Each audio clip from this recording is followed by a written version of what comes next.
How can a movie that looks this good be so bad? I am currently obsessed with 80s dark fantasy, so I'm trying to consume as much of it as humanly possible. Books, movies, video games, all of it. And last night I watched the 1983 animated film Fire and Ice, so let's talk about it. The evil queen Juliana and her son Nekron have sent forth a wave of glaciers, sending the inhabitants of this world fleeing south towards the equator. Nekron sends a delegation to Fire Keep, but instead of delegating, they end up kidnapping the princess. Princess Tigra escapes her captors and ends up meeting a young warrior named Larn. His name is Larn, like yarn with an L. Along their journey, they also meet a mysterious warrior named Darkwolf, and together they will try and stop Nekron before he destroys the world. I'll be honest, the premise doesn't sound bad, and the movie itself looks really cool. This is because it combines the art of Frank Frazetta with a really cool technique called rotoscoping. Essentially, the actors are filmed in live action, and then the animators draw over it, creating a really unique and beautiful style. And listen, I don't want to be completely negative here, okay, because there are things I liked about this movie. It is gorgeous. There are some really cool action sequences, but overall, as a complete package, it is a mess. For one, the whole movie feels like it was written by and for teenage boys whose hormones are out of control. Now, I'm not going to shame Princess Tigra for not wearing mini clothes, because let me be honest,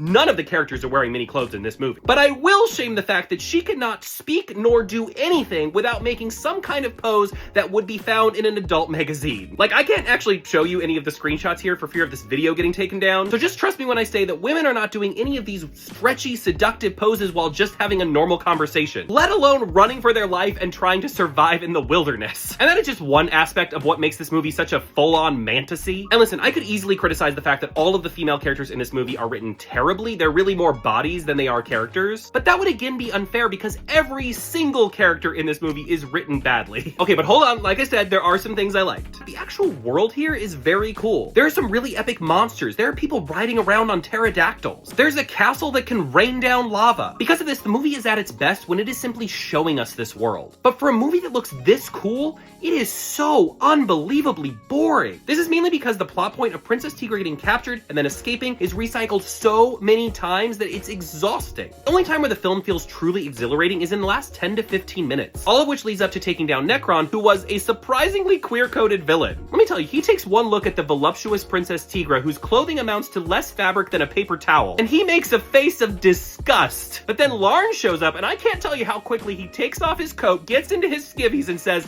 "Let's sword fight." It was truly one of the gayest things I've ever seen in one of the straightest movies I've ever watched. Fire and Ice is a marvel of art direction, but a failure at pretty much everything else. And if I had to rate it, I'd probably give it a 1.5 out of 5. 1 star for the art and animation, and another half star for Nekron, because let's face it, he's family. What dark fantasy movie do you think we should check out next? Please recommend something good. I think I've earned something good.